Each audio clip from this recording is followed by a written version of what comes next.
श्री गुरुभ्यो नमः। सुंदर आनंद सागर से भरी इस राम कथा में हम आज आ गए हैं 6वें दिन पर। 5 दिन हमने केवल बाल कांड पर बिताए हैं। इतना विस्तृत है हमारा ये बाल कांड। बाल कांड में हमने ये जाना कि कैसे तुलसीदास जी ने अलग अलग प्रकार के लोगों की शक्तियों की स्तुति की। आगे नहीं बढ़ सकते हम जब तक सबको अपने साथ ना ले चलें। कम से कम साथ ना भी ले चलें तो भी सबका आशीर्वाद तो रहे। जितने अड़ंगे हो सकते हैं हमें हटा लेने चाहिए, और विनम्रता सब अड़ंगों को हटा देती है। जहां विनम्रता काम न कर पाए उसके बाद भय बिन होए न प्रीति, ये भी भगवान राम इसी रामचरितमानस के रूप में हमें समझा देंगे सुंदरकांड में। लेकिन शुरुआत हमेशा विनम्रता से। विनम्रता बड़ा दैवीय गुण है। क्रोध दैवीय गुण नहीं है। भगवान राम ने कभी क्रोध नहीं किया। नारायण कभी क्रोध करते ही नहीं। जब उन्होंने ये बोला विनय न मानत जलधि जड़, 3 दिन हो गए थे। विभीषण जी महाराज के कहने पर भगवान राम ने प्रार्थना की समुद्र देव से कि हमको रास्ता दो, कैसे जाएं हम लंका। तट पर तो आ गए हैं समुद्र के पार, पर 100 योजन का समुद्र लांघना है, कैसे जाएं वहां। लड़ेंगे कैसे रावण से जब तक सेना पार नहीं पहुंचेगी। लेकिन समुद्र देव ने कोई बात नहीं सुनी। तब भगवान राम कहते हैं भय बिन होए न प्रीत। भय दिखाना पड़ता है, दिखाना पड़ेगा। क्रोधित नहीं हो रहे हैं, व्यवहारिक रूप में कह रहे हैं भय दिखाना पड़ेगा। यह बताना होगा कि किसकी शक्ति अनुपम है, वरना आपको लोग फॉर ग्रांटेड ले लेंगे। विनम्रता आपके मन का भाव है। विनम्रता आपके संकुचित होने का भाव नहीं। जितना हम बड़े होते हैं, जितना हम शक्तिमान होते हैं, उतना ही विनम्र हम बोलते हैं। हमें बोलना चाहिए। उतना ही विनम्र हमारा दिखाना होना चाहिए। लेकिन ये नहीं मन में तो हमने राम बसा लिया, बगल में छुरी नहीं। विनम्रता आपकी नेचर है, वो आपकी प्रकृति है। और जहां विनम्रता को फॉर ग्रांटेड लिया जाने लगे वहां आप आवेश का आवरण लेते हैं, सहारा लेते हैं। बस क्रोध नहीं करना चाहिए, क्योंकि क्रोध करता क्या है, वो आपको खा जाता है। जितने भी आप बड़े लोग देखोगे जो सक्सेसफुल हैं, जो किसी उत्कृष्ट पद पर पहुंचे हुए हैं, वो अपने क्रोध का प्रदर्शन नहीं करते। वो लॉन्ग टर्म सोचते हैं। आवेश को वो ये देखते हैं कि यह आवेश मेरे लिए घातक है या मेरे लिए लाभकारी है। आवेश की एक सीमा है। हम आवेश में कई बार कितनी गलत बातें बोल जाते हैं, उससे हमारे संबंध टूट जाते हैं। आवेश नहीं होना चाहिए, तो किसकी सीमा है। पर क्रोध तो बिल्कुल नहीं। यहां अयोध्या कांड शुरू करते हुए तुलसीदास जी भगवान राम की स्तुति करते हैं। नीलांबुज श्यामल कोमलांगम। नीला अंबुज, नीला यानी सांवला सा जिनका शरीर है। कोमलांगम, कोमल अंग, बहुत ही सुंदर कोमल दिखने वाले। इतने कोमल दिखने वाले हैं कि एक बार एक ऋषि ने वैकुंठ जाकर ऐसे सोचा कि सब कहते हैं नारायण को गुस्सा नहीं आता, मैं दिलाऊंगा गुस्सा। और अलग अलग जगह पे प्रयोग किया, अपने पिताजी के साथ प्रयोग किया, हर जगह के साथ पे सबको गुस्सा आ गया। ये कहते हैं नारायण को भी गुस्सा दिलाऊंगा। वहां गए, उनकी छाती पे दे प्रहार किया अपने पैर से। नारायण एकदम उठे। सबसे पहले क्या बोलते हैं उनको, अरे ऋषि जी, मेरा शरीर तो बहुत वज्र जैसा है, बड़ा कठोर है, आपके पैर को कहीं लगी तो नहीं। आपके बड़े कोमल पैर हैं, आप संत हैं। समझ गए ऋषि, नहीं इन्हें क्रोध नहीं आता, मेरे से बहुत बड़ी गलती हो गई। शक्तिमान तो है, बहुत शक्तिमान है, लेकिन हम शक्तिमान हर समय दिखते रहें, उसका प्रदर्शन करने की आवश्यकता नहीं है। यही भगवान राम कहते हैं, कोमलांगम। कोमलांगम है वो, कितनी महान शक्ति है उनमें, वज्र जैसा शरीर है उनका, पर देखने में क्या लगते हैं? कोमल, सुकुमार। वहां सब लोग बैठे हुए थे स्वयंवर में, सोच रहे थे ये कोमल कोमल शरीरों वाले दो बालक, ये कैसे उठाएंगे ये धनुष को? इतना भारी धनुष, शिव धनुष को कैसे उठा लेंगे? नहीं उठा सकेंगे। बाहर जाते हैं, वनों में जब घूमेंगे तो वहां वन की नारियां दूर दूर से बातें कर रही हैं, अरे किस पापी ने इनको ऐसे भेज दिया? इनके कोई दिन है ये वन में भटकने के? ऐसे कोमल कोमल तो पैर हैं इनके। और तीनों को देख के, मां सीता को, राम जी को, लक्ष्मण जी को देखकर यही बोल रहे हैं। और हमारे यहाँ क्या होता है, हम सोचते हैं हमें अगर अपना शक्ति दिखानी है तो हमें दिखना भी भद्दा चाहिए। इस प्रकार से हमने कई बार देखा ऐसी राजनीतिक रैलियों में, या इस प्रकार से दिल्ली में तो ऐसा बहुत ही देखने को मिलता है। जितने आप कुरूप, मोटे, भद्दे, दाढ़ी नहीं बनी हुई, बाल अटपटे से हैं, काली से काली, बड़ी से बड़ी गाड़ी, पेट बाहर निकला हुआ, जूता पहना हुआ है, सॉक्स नहीं पहनी हुई है, इस प्रकार के दिखेंगे, उतना ज्यादा हमें लगेगा कि हमारा वर्चस्व है। नहीं, आप भद्दे लगते हैं। क्योंकि कोई सुकुमार से शरीर वाला कभी समझ आएगी उसको, तो वो आपको आपका वर्चस्व दिखाई देगा। शक्ति का प्रदर्शन प्रदर्शनकारी की खोखलेपन को उजागर करता है। इसका ये मतलब नहीं है कि किसी से भी अब लड़ते चलें, क्योंकि लोग थोड़ा मूढ़ बुद्धि भी हो गए हैं। तो संयम से और बुद्धि से काम लें। नीलांबुज श्यामल कोमलांगम, सीता समारोपित वाम भागम। वाम भाग में, लेफ्ट हैंड में सीता जी समारोपित हैं, वहां हैं उनके साथ। पाणो महासायक चारु चापम, हाथों में महासायक धनुष बाण है। नमामि रामम, ऐसे राम को, इस स्वरूप बलराम को मैं नमस्कार करता हूं। रघुवंश नाथम, जो रघुवंशियों के नाथ हैं। और फिर एक बड़ी सुंदर सी यहां पर दोहा आता है। इसको दोहे का को नंबर नहीं दिया है तुलसीदास जी ने, पहला दोहा नहीं कहा गया है इसको अयोध्या कांड का, इसके बाद वाले दोहे को पहला दोहा कहा है। और ये वही दोहा है जिससे हम अपने हनुमान चालीसा का आरंभ करते हैं। श्री गुरु चरण सरोज रज, निज मन मुकुर सुधार।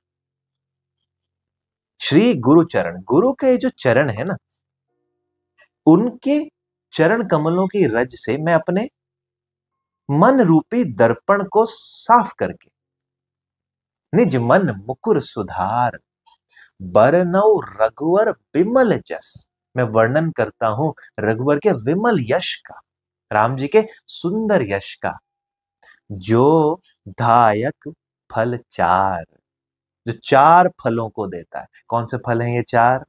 धर्म, अर्थ, काम, मोक्ष। संतों ने बड़ी सुंदर विवेचना की है धर्म, अर्थ, काम और मोक्ष की। मोक्ष अंत में, मोक्ष अंत में। जो गृहस्थी हैं या जो अभी यूथ हैं, यंग हैं, ध्यान से सुने इस बात को। मोक्ष अंत में है। मोक्ष का अर्थ क्या है?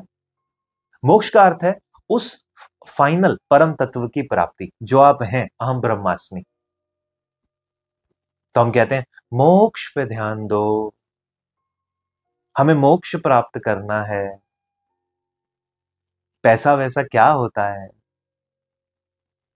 नहीं, जब हम आरंभ ही मोक्ष पे ध्यान देकर करेंगे तो हमें ज्ञान उल्टा समझ आएगा। जीवन की सिद्धि अर्थ से है। अर्थ मतलब रिसोर्सेस, धन, पैसा इत्यादि। अर्थ, अर्थ को वैसे पहला फल माना गया है। सीक्वेंस तो धर्म, अर्थ, काम, मोक्ष है, पर अर्थ को पहला माना गया। क्यों माना गया?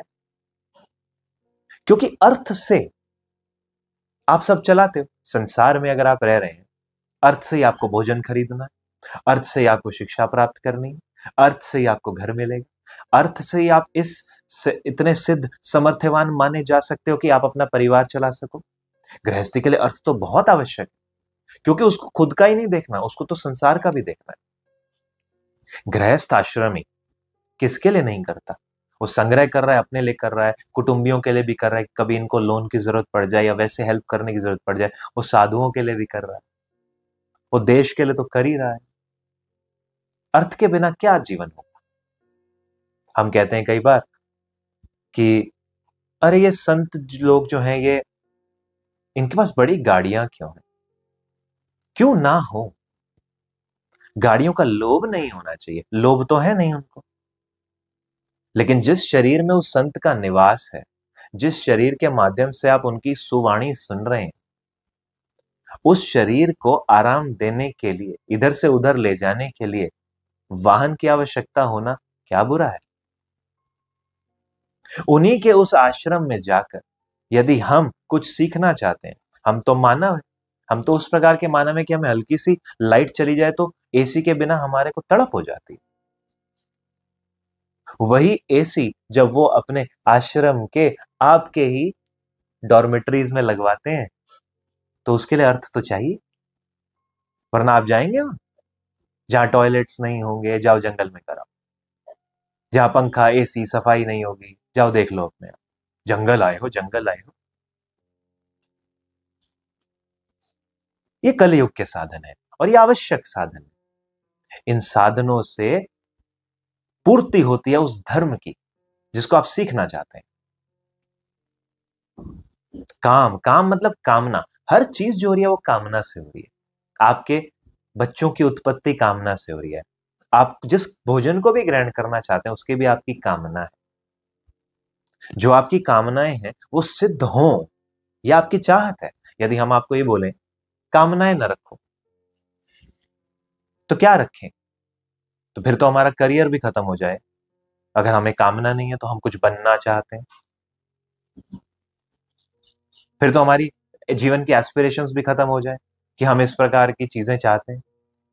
यह भी एक कामना है कि हमारे पास इतना रिसोर्सेज हो, इतने धन हो कि हम कहीं कथा करा सकें, कहीं हॉस्पिटल खोल सकें, स्कूल खोल सकें, किसी की हेल्प कर सकें। जितने समर्थवान ईश्वर को मानने वाले लोग होते हैं वो यही कहते हैं, भगवान इतना तो दो कि मैं अपना चला लूं और थोड़ा और दो ताकि मैं दूसरे का भी चला दूं। यह कामना, कामना अर्थ दोनों साथ ही चलते हैं, लेकिन इनकी सार्थकता कैसे है? धर्म से। इसलिए धर्म को सीक्वेंस में पहले रखा गया है। धर्म कोई चीज नहीं है, धर्म है एक जीवन का तरीका। धर्म का अर्थ है रूटीन। हर चीज का अपना धर्म है। सूर्य का अपना धर्म है, उसको रोज सुबह उगना है। धरती का अपना धर्म है, उसको इस प्रकार से घूमना है ताकि आप सूर्य को उगता हुआ और अस्त होता जाने। हर प्रकार का एक धर्म है। हम धर्म से हटते हैं, हम रूटीन से हटते हैं, हम सही चीज से हटते हैं, हम किसी की मूल नेचर को ही धर्म कहा गया, उससे हटते हैं, हम खराब हो जाते हैं। व्यायाम के लिए जो समय है वो सुबह का समय है, यदि समय ना मिले तो शाम का भी समय, लेकिन दोपहर का, मध्य रात्रि 1-2 बजे का कोई समय नहीं है व्यायाम का। लेकिन आज बहुत सारी फिटनेस चेंज खुली हुई है 24/7 की, वो फिटनेस थोड़ी दे रही। आप अपने धर्म से हट गए, वो सनराइज सनसेट के धर्म से हट गए। अब अपनी इच्छा से चल रहा है। खाना खाने और एक्सरसाइज के बीच में गैप है नहीं है उससे कोई फर्क नहीं पड़ रहा है। तो क्या हो रहा है? यूथ को हम देख रहे हैं, कभी किसी को जिम में हार्ट अटैक आ गया। भगवान ने अपनी तरफ से सबको धर्म से सज्जित करके भेजा, जो उसने काम करना है। धर्म, स्त्रियों का भी मासिक धर्म ही माना गया, वो धर्म है, वो रूटीन है। धर्म से कैसे हट सकते हैं? धर्म से हटे तो घटे। तो यदि आपका अर्थ जो है वो धर्म के अनुरूप कमाया गया होगा और धर्म के ही काम में लगेगा। धर्म का काम का अर्थ है जो भी आवश्यक कर्म है आपके लिए धर्म से जुड़े, धर्म से गठित। बच्चों को पढ़ाना धर्म है, अच्छा खाना धर्म है, पौष्टिक खाना धर्म है, जानवर खाना धर्म नहीं। कमाना कैसे है? चोरी से कमाना धर्म नहीं है, पुरुषार्थ करके कमाना धर्म है। यह है अर्थ। और इसी प्रकार आपकी कामनाएं भी होनी चाहिए। मुझे कहीं से इतना सारा धन एकदम मिल जाए और मैं उसको लपक लूं, खा जाऊं, यह अधर्म है। ऐसी कोई कामना होनी नहीं चाहिए। मैं इतना पुरुषार्थ करूं कि मेरी वो कामना सिद्ध हो जाए। और भगवान भी उसी कामना को सिद्ध करते हैं, तो धर्म जनित कामना होती है। तभी जब आप कोई भी बड़ा काम अचीव करना चाहते हैं तो आप संकल्प करते हैं, भगवान की तरफ उसको समर्पित कर देते हैं। यह धर्म है, धर्म अर्थ काम। और जब इन सब की सिद्धि हो जाती है, एक जीवन का वो समय हो जाता है जब आप अपने हर आवश्यक धर्म को पूरा करते हो, अपने अर्थ और कामना की सिद्धियां कर लेते हो, तृप्त हो जाते हो। तृप्त होना बड़ा आवश्यक है। जो तृप्त हो ही नहीं पाया वो मोक्ष तक पहुंच ही नहीं पाया। और तृप्ति तृप्ति उस ज्ञान से आती है कि हां, मुझे जितना चाहिए था उतना तो मेरे पास है, और जितना मेरे पास है उससे ज्यादा का मुझे ज्वर नहीं है। आ जाएगा तो ठीक है, अधिक आ जाएगा तो बांट दूंगा, कोई बात नहीं, कहीं ना कहीं इन्वेस्ट कर दूंगा, कुछ भी कर दूंगा, पागल नहीं हुआ रहूंगा उसके पीछे। फिर करोड़ों अरबों रुपया भी आपके पास होगा तो वो आपको पागल नहीं करेगा। तो इस प्रकार के लोग होते हैं, इतना कमाते हैं और कुछ समय के बाद से ठीक है अब नहीं चाहिए, हो गया, आगे पास ऑन कर देंगे, कोई और चलाएगा इसको, इतनी बड़ी ऑर्गेनाइजेशन को कोई और चलाएगा। वो ये इंश्योर करेगा कि बहुत सारे लोगों का घर इस ऑर्गेनाइजेशन की वजह से चलता रहे।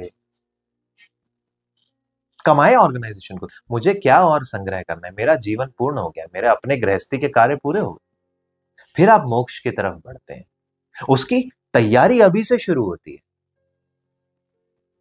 जप, ध्यान, भगवान का नाम, अच्छी बातों पे विचार करना, स्वाध्याय करना, संतों की बात सुनना। इस समय आप कथा भी जो सुन रहे हैं, आपको इससे कुछ अच्छा मिल रहा होगा कि हाँ, कुछ तो गलत करने वाला था, मैं अब नहीं करूंगा। मोक्ष की तैयारी आज से होती है, लेकिन मोक्ष आपका पहला एम नहीं है।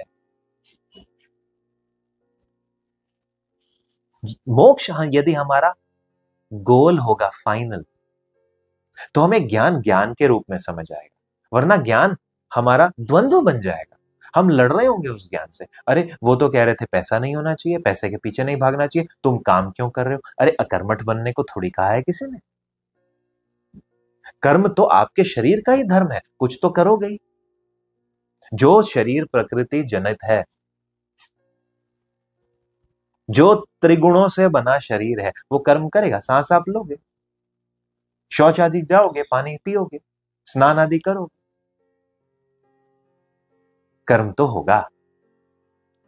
तो करना कौन सा है वो आवश्यक है। तो यहां तुलसीदास जी कहते हैं कि ये भगवान का जो स्मरण है ना, जिनके निर्मल यश का मैं वर्णन कर रहा हूं, ये ही चारों फलों को देने वाला है। यानी राम कथा हम सुनते हैं, हमें चारों फल मिलते ही मिलते हैं, मिलने ही है। क्या है ऐसा राम कथा में जो ये चारों फल मिलेंगे? धर्म है, अर्थ है। किसकी कथा सुना रहे हैं? राजा की, राजा के पुत्र की। कहां कौन से पैसे की कमी है? ऐसी कौन सी कामना है जो उन्होंने चाही और वो पूर्ति नहीं हुई उसकी? लेकिन क्षण भर में ही मिले हुआ राज्य त्याग दिया, कोई दिक्कत नहीं है, समरूप। ये एक ब्रह्म का कैरेक्टर होता है, राम का कैरेक्टर। तो विवाह के पश्चात बहुत धूमधाम से अयोध्या में सब गाजे बाजे बज रहे हैं। विश्वामित्र जी अपने घर जा चुके हैं और एक दिन महाराज दशरथ यूं ही दर्पण के आगे खड़े हैं, अपना मुकुट उतार रहे थे और देखा कुछ सफेद बाल हैं। रहे होंगे पहले भी सफेद बाल, जीवन के चौथे पन में तो बच्चा हुआ, पर कभी ध्यान नहीं गया। ध्यान क्यों नहीं गया?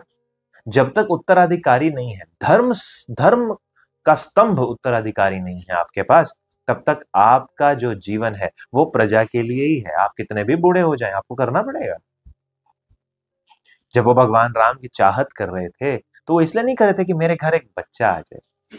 वो इसलिए कर रहे थे क्योंकि वो ये याद करके सोच रहे थे कि मेरा एक संकल्प था कि मेरे द्वारा ईश्वर इस धरती पर आए, उद्धार करें, कुछ तो करें,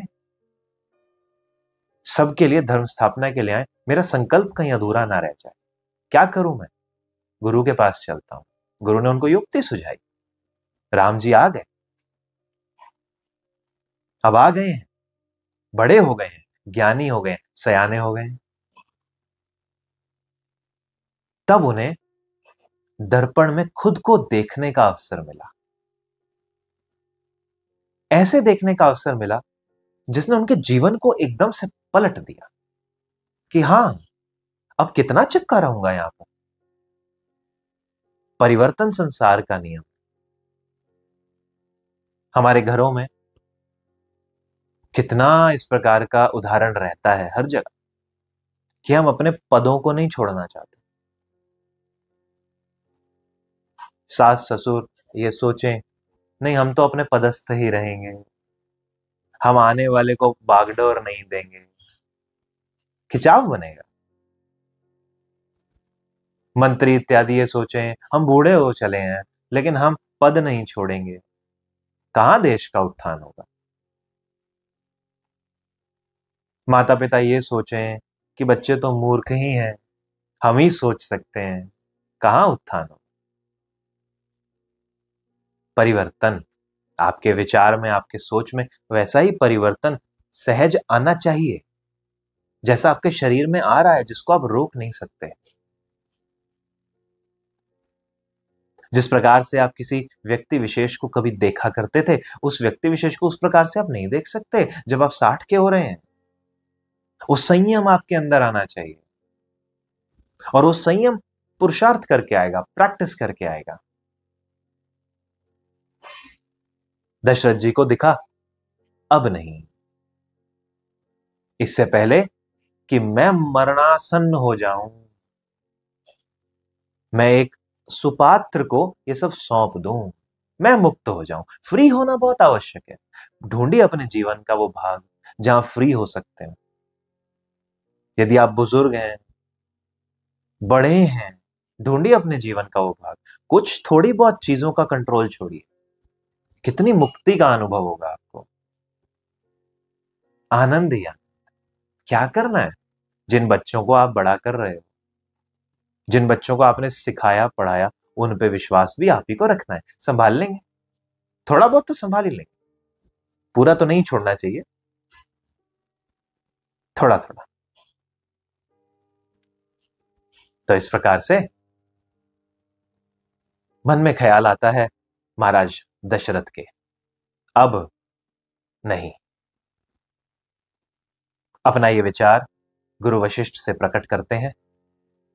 उन्हें कहते हैं, मुझे लगता है राम को मैं अब राज्य दे दूं। बड़े प्रसन्न होते हैं महामुनि वशिष्ठ। आहा, बहुत उत्तम विचार है। राम जैसा कोई राजा कैसे हो सकता है, और कोई। बहुत शुभ कार्य, अभी करो, अभी करो, ये मुहूर्त है, बहुत अच्छा मुहूर्त है ये। शुभस्य शीघ्रम, जो शुभ कार्य अभी कर डालो, मत वेट करो, बिल्कुल वेट मत करो। शुभस्य शीघ्रम, अति अति अति अति शीघ्रम। क्योंकि विघ्न आ सकता है। अगर आप कोई बड़ा कार्य करने जा रहे हो, विघ्न आ सकता है। समय मत बर्बाद करो। आर्टिकल 370 जब अबॉलिश किया गया था, या अभी वक्फ बोर्ड का जो संशोधन हुआ है, रात को 2-2 बजे तक चल रहा है सत्र, कि ये नहीं कल पे परसों पे टाल दें, कुछ विघ्न आ सकता है। आप पार्लियामेंट के बाहर गए, दिमाग बदल दिया किसी ने किसी प्रकार से, इतनी सारी मेहनत, देश का संगठन सब टूट जाएगा। वो ऐसे अजगर जैसे बिल जो सालों साल से देश को खाए जा रहे थे, वो फिर खाते रहे। ये पुरुषार्थ का पार्ट है, उसका हिस्सा है। शुभस्य शीघ्रम, अभी करो। महामुनि वशिष्ठ ने कहा, बहुत ही उत्तम मुहूर्त है, कल ही करेंगे। सुमंत्र जी को बुलाया है, कहा है तैयारियां करो। और उस समय भरत और शत्रुघ्न यहां नहीं है, ननिहाल गए हुए हैं भरत जी के नानी के घर, मामा जी के घर। वो आए थे कुछ समय पहले, बहुत मिस कर रहे थे। उन्होंने कहा ले जाओ। मन नहीं करता भरत जी का राम जी को छोड़ के जाने का, अयोध्या छोड़ के जाने का, पर पिता की आज्ञा है, जाओ बेटा, हो आओ। उनकी भी इच्छा है कि वो तुम्हारे साथ थोड़ा समय बिताएं। इधर राम जी उनको रोज रोज याद कर रहे हैं। तुलसीदास जी लिखते हैं कि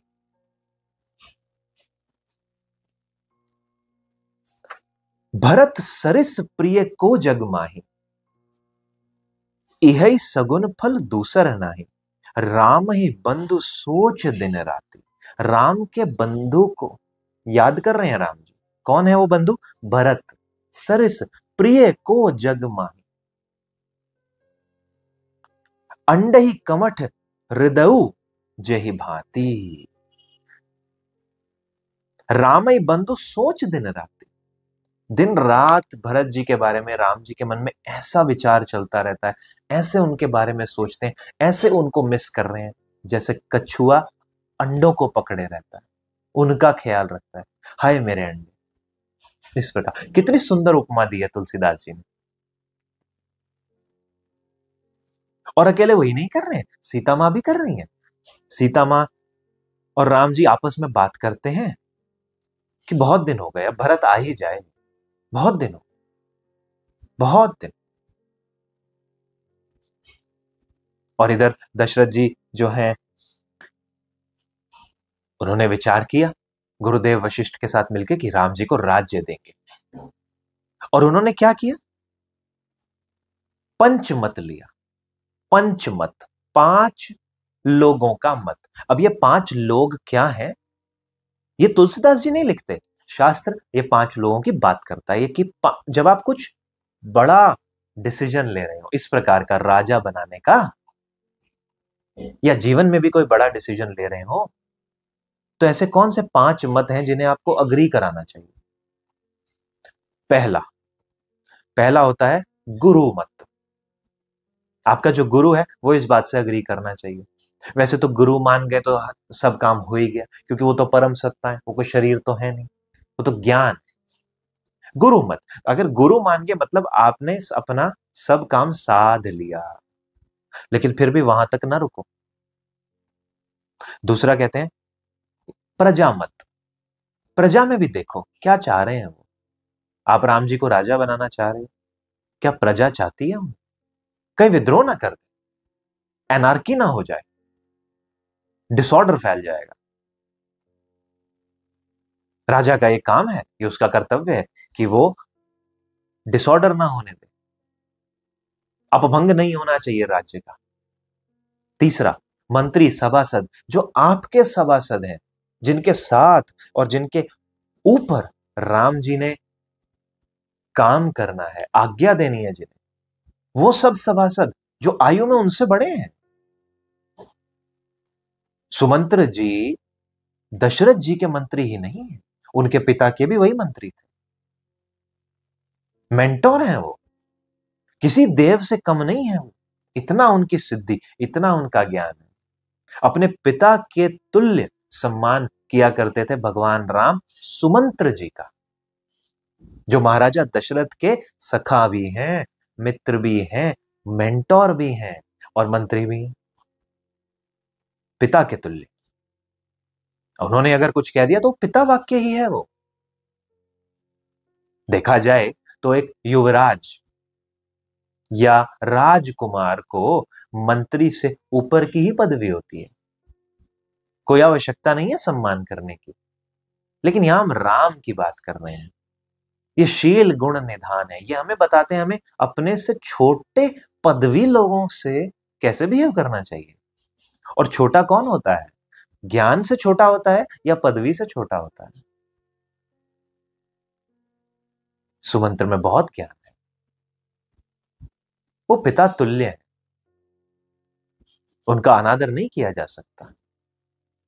आपके घर में कोई काम करने वाले हो, अनादर नहीं करना चाहिए।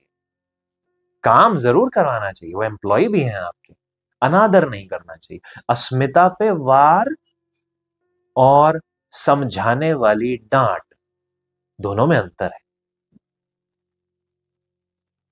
कुछ बोलने से पहले 2 सेकंड विचारिए कि व्यक्ति को तार तार करने के लिए बोला जा रहा है या उसे सुधारने के लिए बोला जा रहा है। और सही मन से विचारिए, सही उत्तर आएगा। खुद को समझाने के लिए नहीं, हाँ जी हमने जो किया वो तो सही ही किया, फिर हम जो करते हैं वो तो सही ही करते हैं। मानव का तो ये महागुण और महाअवगुण है, उसको तो लगता है वो सब सही करता है। तीसरा, मंत्री और सभासद, इनसे भी पूछ लो क्या इनकी भी सहमति है। फिर चौथा है वेद मत, वेद शास्त्र मत, यानी कि वेदों के द्वारा कहा गया क्या वेदों के अनुरूप है, कुछ गलत तो नहीं कर रहे, शास्त्रों के अनुरूप है, कुछ गलत काम तो नहीं कर रहे, क्या जिसको राजा बना रहे उसमें राजा के गुण हैं जो वेदों ने बताए हैं, जो शास्त्रों ने बताए हैं। क्या किसी अयोग्य को यार राजा तो नहीं बना रहे हो, क्या किसी अनपढ़ को तो पार्लियामेंट में नहीं भेज रहे हो। ये व्यवस्थाएं होनी चाहिए हर देश में कि आप इतना तो पढ़े लिखे हो कि आप इलेक्शन के लिए खड़े हो सके। कहीं इकोनॉमिक प्रॉब्लम है, आपको इकोनॉमिक्स का ई भी नहीं आता और आप देश की संसद में एक जगह लिए बैठे हैं क्योंकि आपको लाने वालों के भी बुद्धि में ई नहीं आता है, शिक्षा की कमी है, तो कहां देश जाएगा। यह है वेद मत, यह है शास्त्र मत। और एक और मत भी ऐसा संतों का मानना है, परिवार मत। उनसे भी पूछ लो आपकी योजनाओं के बारे में, आप क्या करना चाहते हो के बारे में, आपकी पत्नी को तो पता हो, आपके घर के बड़ों को तो पता हो, आपके भाई बंधु को तो पता हो। यहां राजा दशरथ ने सबसे ही मत लिया, अपनी रानियों से, अपने गुरु से। वेद मत तो है ही, यहां पर प्रजा मत भी लिया, हर प्रकार का मत लिया। सब मत से राम जी का राज्य तिलक के बारे में सहमति बन गई। हर जगह आनंद उल्लास का माहौल है, आनंद उल्लास। पर देवता दुखी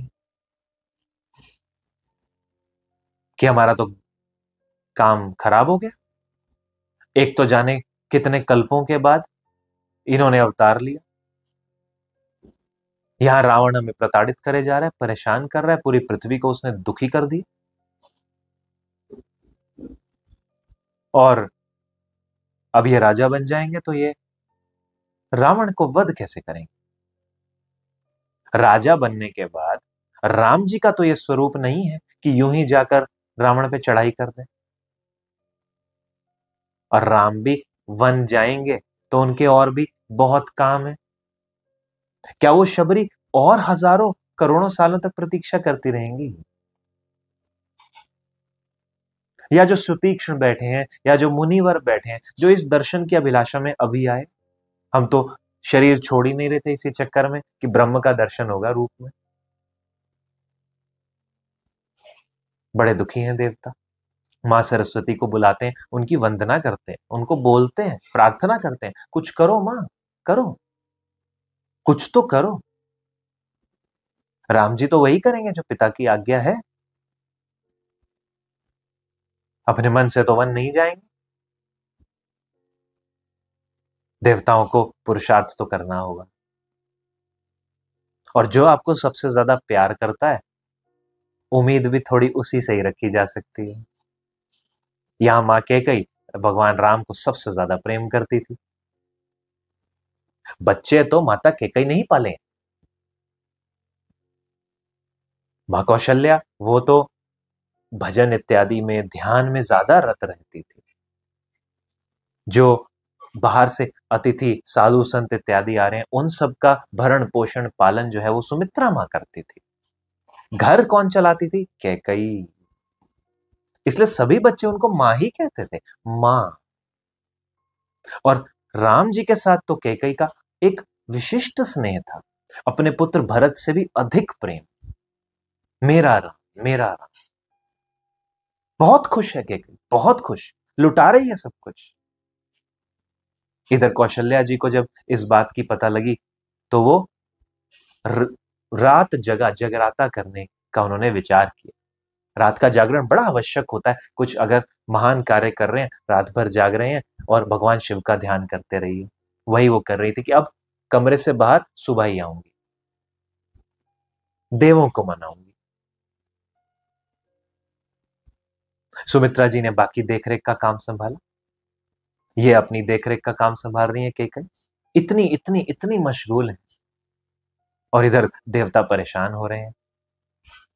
सरस्वती मां सोच रही है क्या करूं, इस पूरी अयोध्या में ऐसा कोई है ही नहीं जिसकी बुद्धि मलिन हो। फेरू तो उसकी बुद्धि जिसकी बुद्धि के फेरने में कुछ जगह हो। जो सारे ही वहां सिद्ध हो गए हो, वहां कहां बुद्धि फेरूं। वहां एक थी ऐसी, मंथरा।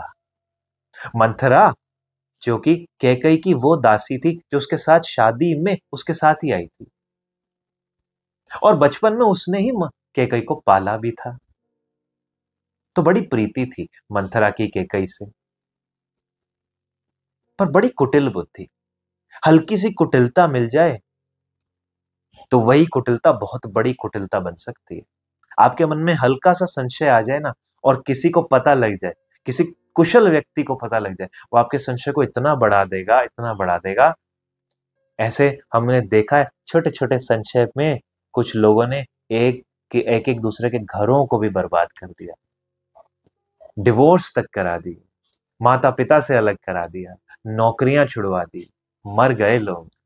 हल्के से संशय को यदि कोई समझदार व्यक्ति, समझदार मतलब दिमागदार व्यक्ति, भुनाना चाहे भुना लेगा। फिर आपको उस पर ही विश्वास होगा, आपके भाई बंधु पर विश्वास नहीं होगा। इसलिए हमेशा यह ध्यान रखें, आपके घर के बाहर का व्यक्ति यदि आपको आपके घर के किसी व्यक्ति के बारे में भड़काए ना, उसको चुप करा दो, उसकी पूरी बात भी मत सुनो, उसको बोलो नहीं छोड़ो, कोई फर्क नहीं पड़ता। जीवन में काम आपका ही अपना घर का ही व्यक्ति आएगा और कोई नहीं आएगा। क्योंकि कुटिल बुद्धि वाले व्यक्ति की ये पहचान है, उसके मन में संतोष और उसको आनंद और शक्ति दूसरे की बर्बादी से मिलती है।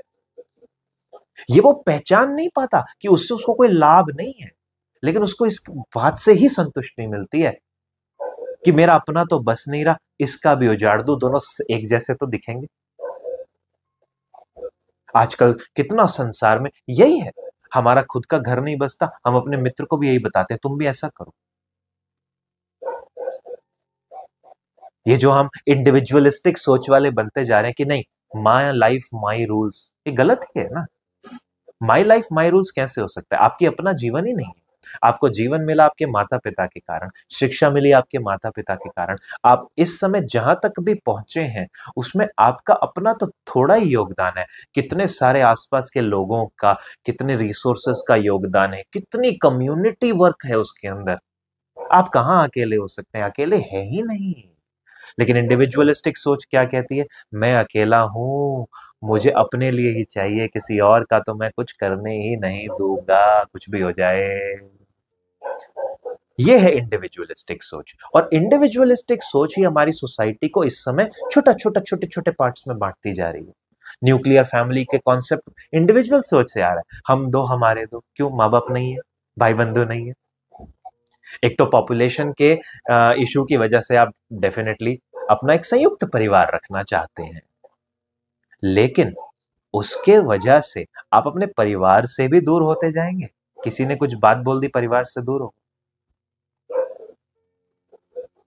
ये है इंडिविजुअलिस्टिक सोच, और इससे का परिणाम क्या हो रहा है? अब जो बच्चे पैदा हो रहे हैं उनमें बहुत रजस है। रजस मतलब एक्टिविटी है। वो अब शांत नहीं रहते। पहले बच्चे सो जाते थे रात को 9-9 बजे, अब नहीं सो पा रहे हैं। आप आधुनिक बच्चों को देखेंगे, खासकर शहरी, नहीं सोते। छोटे छोटे जो नवजात पैदा हुए, 1 2 3 साल 4 साल के हो रहे हैं, कहीं ना कहीं एक क्षोभ है उन चीज उसका।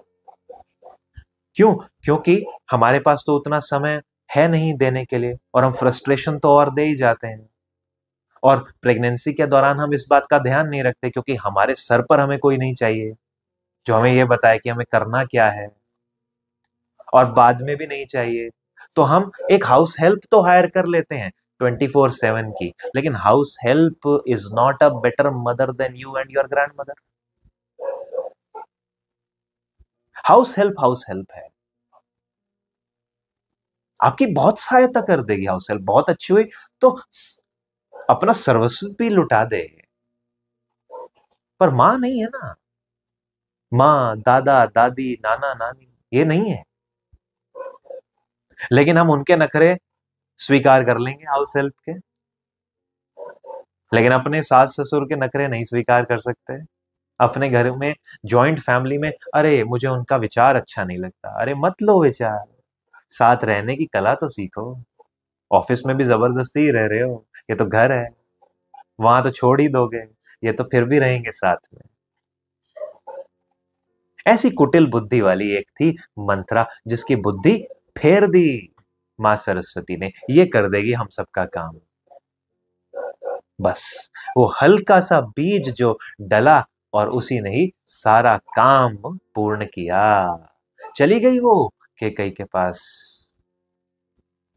कहा उसको, केकई क्या कर रही है, इतनी प्रसन्न हो रही है, क्यों प्रसन्न हो रही है?